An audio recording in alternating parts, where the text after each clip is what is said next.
Alors, bonjour, bienvenue à cet nouveau défi. Permettez-moi de vous parler un petit peu sur l'aspect des générations. Vous savez, le passé, c'est quelque chose qu'on ne pourra jamais changer. Ce qui a été, eh bien voilà, c'est parti. Par contre, aujourd'hui, je peux faire toute une différence pour le futur. Si je m'arrête et je pense justement à Abraham, Abraham est celui qui, la parole nous dit, c'est le père de la foi. C'est notre père dans la foi. À cause de ses prières, eh bien voilà que le futur a été changé. Moïse est quelqu'un qui s'est présenté devant Dieu. Il y a eu une rencontre avec Dieu et voilà que Dieu lui donne les 10 commandements. Et de cette rencontre avec Dieu, de ce temps avec Dieu, voilà comme quoi que toutes les nations de la terre, tous les systèmes judiciaires, tout ce qui a trait avec les nations, les lois, découle des 10 commandements. Un temps où Moïse était avec Dieu, voilà que tout le futur a été influencé. Si je m'arrête et je pense à combien de vies ont été changées à cause de moments de prière, d'une grand-mère qui décide de prier pour ses petits-enfants, d'une épouse qui prie pour son homme, qui, par la suite, voilà qu'il se produit un changement, une transformation à cause des moments de prière. Ma propre grand-mère a accepté le Seigneur à l'âge de 92 ans. Sa meilleure amie, dont le nom était Mme Diamond, les deux travaillaient à l'hôpital général de Montréal comme infirmières. Mme Diamond témoignait à ma grand-mère, lui partageait sa foi. Et non seulement lui partageait, elle osait lui dire « Je sais qu'un jour, on sera ensemble au ciel. » Ma grand-mère était quelqu'un qui était athée. Elle ne croyait mais nullement. Mais Mme Diamond lui disait « Je prie pour toi et je le sais que je le sais. On va passer l'éternité ensemble. » Mme Diamond est décédée à l'âge de 63 ans. 30 quelques années plus tard, voilà que ma grand-mère, ne voulant rien savoir de la Bible, soudainement, son cœur s'est ouvert. Elle a accepté Jésus comme sauveur personnel. Elle était à l'âge de 92 ans et aveugle. Et je l'ai invitée à venir à l'église où j'étais pasteur.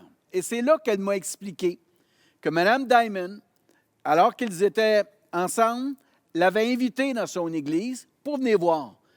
Naturellement, grand-maman s'est un peu moquée d'elle, mais elle me disait que Mme Diamond priait et grand-maman, suite à sa conversion, m'a demandé, un jour, lorsque moi je vais partir, je veux que ce soit toi qui fasses mes funérailles et sois bien sûr, lors de cette funéraille, de leur dire tout ce qui a trait au salut et que j'étais dans l'erreur toutes ces années. Dieu existe, le ciel existe, et là maintenant j'ai cette assurance de mon salut. Mme Diamond a prié, la prière de la foi, parce qu'elle a pris le temps d'élever ma grand-mère devant le trône de la grâce. Voilà que grand-maman, un jour, s'est convertie. Vous savez, l'aspect de la prière, ce n'est pas nécessairement de voir immédiatement le résultat, mais c'est de croire que parce que j'intercède, parce que je parle à Dieu à propos des gens, que je les élève devant son trône de grâce, à cause de cela, j'ai cette assurance qu'un jour Dieu va y répondre. Je ne le verrai peut-être pas de mon vécu, quoique j'ai prié et j'ai vu beaucoup de réponses à mes prières, mais ce qui est important, ce que Dieu nous demande, c'est de prier, c'est de prendre ce temps. Dieu dit, je me cherche quelqu'un qui va intercéder. Jésus lui-même a prié. Ce n'est pas pour eux seulement que je prie en parlant de ses disciples alors qu'il était sur la terre, mais encore pour ceux qui croiront en moi par leur parole. À cause de la prière de Jésus, voilà qu'aujourd'hui, je peux dire, oui, je suis sauvé. Je suis un chrétien né de nouveau. Il a prié, les 12, les 120 et ainsi de suite se sont multipliés. Et la prière de Jésus a été répondue à travers les années, les siècles, je dirais les millénaires.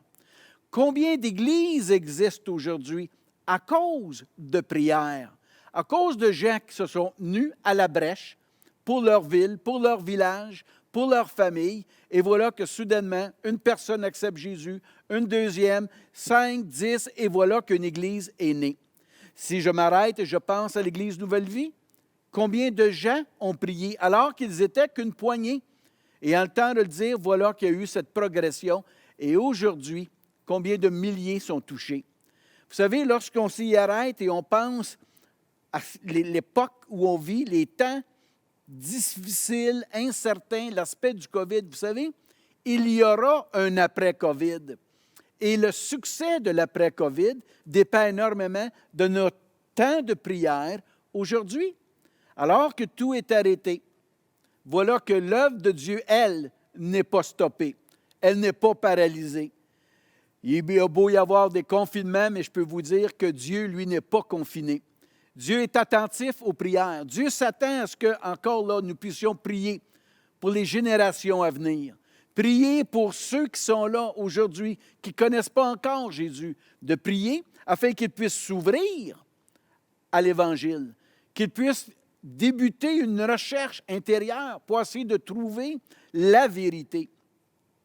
Prier pour nos familles, mais surtout prier pour demain, pour après-demain, autant pour nos autorités, autant pour ceux qui nous sont chers, parce que la prière aujourd'hui fera la différence demain, fera la différence dans 10 ans. Et si le Seigneur tarde, à cause de prières d'aujourd'hui, on peut dire que dans 20, 100, 150 ans, des gens seront touchés, accepteront Jésus et on pourra expérimenter le résultat de notre prière. Ne croyez pas que parce que vous ne voyez pas immédiatement un résultat, que votre prière, elle est vaine. Nullement. Dieu demande de prier et c'est lui qui va répondre. C'est lui qui va agir. Peu importe ton vécu comme enfant de Dieu, peu importe, sache que tes prières feront une différence dans la vie des autres. Je ne prie pas pour moi-même, pour moi être béni, quoique j'ose demander, mais je prie pour que d'autres reçoivent, pour que d'autres puissent entendre, pour que d'autres puissent être bénis. Si aujourd'hui je suis à l'Évangile, c'est que ma secrétaire a prié pour moi pendant des années. Si elle est venue à l'Évangile, c'est que des gens ont prié pour elle. Si toi, tu as accepté Jésus comme ton sauveur, sache que des gens ont prié pour toi. Et si tu n'as pas encore accepté Jésus comme ton sauveur, sache que je prie que tu sois touché. L'histoire de l'Évangile, c'est quoi? C'est génération après génération. Nous allons de l'avant. Dieu, très intéressé à toi aujourd'hui, très intéressé à ton futur. Alors, sache que des gens prient pour toi. Et toi, si tu es croyant, prie pour que d'autres puissent recevoir. C'est ma prière, que justement tu puisses être celui qui va se tenir à la brèche pour les générations futures, pour les autres. Ce prochain chant nous parle justement de cela. Sois béni et continue de prier.